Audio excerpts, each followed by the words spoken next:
Olá, queridos irmãos, eu saúdo a cada um de vocês, irmãos e amigos, com a graça e a paz do Senhor. Neste dia, mais uma vez, nós vamos ter o nosso devocional e aprender juntos ensinamentos da Palavra de Deus. E hoje em especial, sobre um momento especial da vida de Jesus Cristo. Então, vamos juntos nesse nosso devocional em família.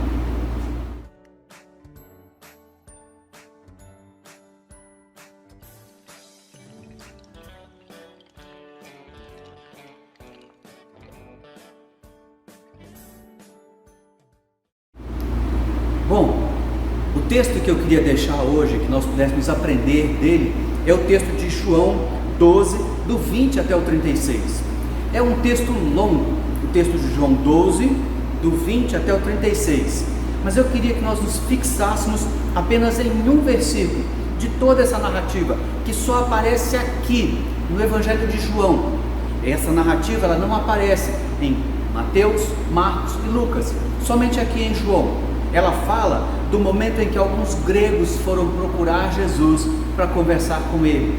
Isso provavelmente na quarta-feira que antecedia a sua morte, crucificação, a sua ressurreição no domingo. Então, o texto que eu gostaria de fixarmos nessa manhã é o versículo 27. Agora a minha alma está angustiada.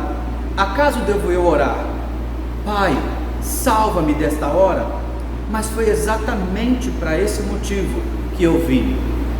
Bem, Jesus Cristo estava com a sua alma angustiada. Jesus Cristo estava profundamente angustiado. Tentando entender um pouquinho do contexto, Jesus estava em Jerusalém e ele sabia que durante toda aquela semana seria um movimento feito pelos romanos para que pudessem pegá-lo em alguma contradição e para que ao final pudessem matá-lo e que ele morresse assim, crucificado. Jesus Cristo sabia todo o sofrimento e toda a dor que ele ia passar.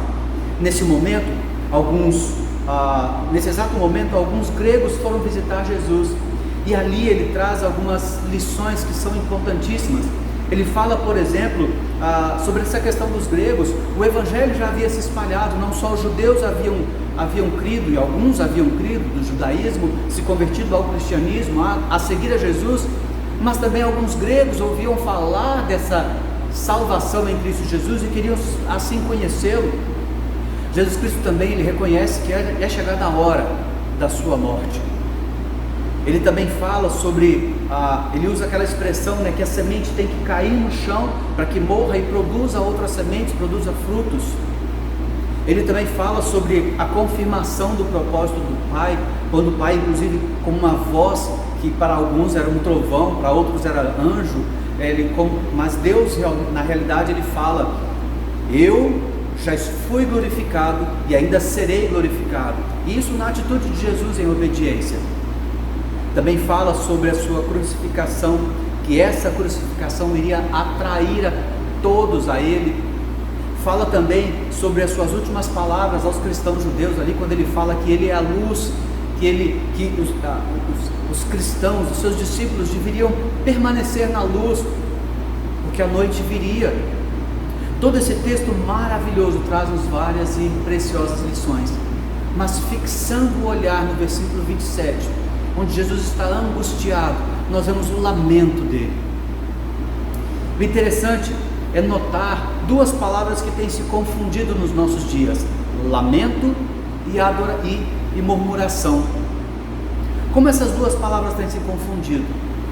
Às vezes estamos pensando que estamos nos lamentando, mas estamos murmurando. Qual a diferença das duas? Bem, o primeiro delas é que o lamento ele não é pecado. Segundo, a murmuração é pecado. Mas por que o lamento não é pecado? O lamento não é pecado porque nós temos várias confirmações. Por exemplo, nós temos os salmos de lamentação, os salmos de lamentações, Nós temos o Salmo 22, nós temos Salmo 120, o Salmo 12, Salmo 25, Salmo 39, Salmo 51, são salmos de lamentação. Nós temos um livro bíblico, canônico, que é Lamentações de Jeremias. Então lamentação não é pecado. O lamento, ele é uma reação normal do cristão, mas que deve ser voltada para Deus com uma atitude de humildade e de adoração. Isso é lamento.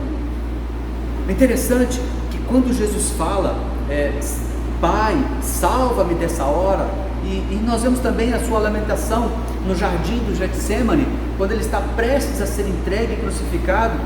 Deus meu, por que me desamparastes? Inclusive Jesus nesse momento ele usa um salmo de lamentação, que é o Salmo 22.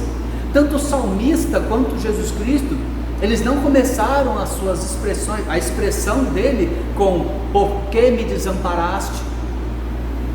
Ele começa com Deus meu, então ele confirma a deidade de Jeová, de Deus, e ele fala meu. Isso, Deus meu, isso demonstra amor, demonstra adoração. Jonas Madureira, no seu livro Inteligência Humilhada, ali comentando sobre esse episódio, ele diz o seguinte: nem o salmista, nem tampouco Jesus começaram o texto com por que me desamparaste. O lamento começa com amor, adoração, com o reconhecimento da glória de Deus. O fato é que ela passa da adoração ao dilema, lamento, e ao final volta-se à adoração. Percebe a questão do lamento, do abrir o coração a Deus, em adoração, em reconhecimento da sua majestade e da nossa humilhação enquanto criaturas. Como nós temos lamentado nos nossos dias? Como nós temos, como que as nossas lamentações chegam a Deus? Elas chegam em forma de adoração? Ou enrustido de uma falsa lamentação, nós estamos na verdade murmurando contra Deus? Nós vivemos dias em que já está até cansada essa frase, dias atípicos, nunca visto antes, mas usando ainda esse jargão. Como temos vivido esses dias? Lamentando? Ou seja, adorando a Deus, abrindo o coração, rasgando os nossos sentimentos diante de Deus, adorando, glorificando, apesar de todas as circunstâncias? Ou temos murmurado? E aí nós entramos na murmuração. Murmuração é pecado, irmãos. A murmuração, ela revela um coração que quer ser Deus. A murmuração nada mais é do que isso, a atitude de querer dizer que Deus está errado, eu estou certo, eu deveria ser Deus. Tiago fala sobre isso, Tiago 4, 11 e 12, irmãos, não falem mal uns dos outros. Aquele que fala mal do irmão ou julga seu irmão, fala mal da lei e julga a lei. Ora, se julgas a lei, não és observador da lei, mas juiz. Um só é o legislador e juiz, aquele que pode salvar e fazer perecer. Tu, porém, que julga ao teu próximo. Tiago 4, 11 e 12. É a síndrome de querer ser Deus. A murmuração, Filipenses 2,14, ela é trazida por Paulo com uma forte advertência: fazei tudo sem murmuração. Meus queridos, a murmuração ela não nos distingue dos ímpios, dos não cristãos, e temos sim que ter como distintivo, mesmo que em meio a lamentações, mas temos que ter como distintivo das nossas vidas uma vida que glorifique a Deus, que exalte a Deus, através da adoração. Adoração essa que é vista por Deus através da nossa obediência à sua palavra. Meus queridos,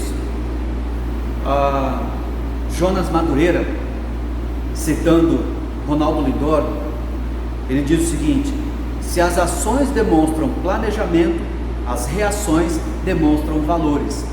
Se as ações demonstram planejamento, as reações demonstram valores.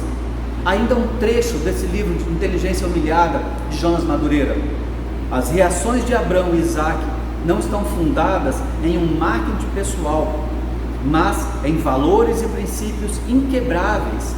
Elas tampouco podem ser confundidas com a negação do sofrimento e da prova divina, mas devem ser consideradas como a capacidade que alguém tem de, a despeito do sofrimento e da prova, a despeito do parecer de que Deus está contra si mesmo, e ainda assim manter seus valores, isto é, a sua fé e a sua confiança em Deus acima de tudo.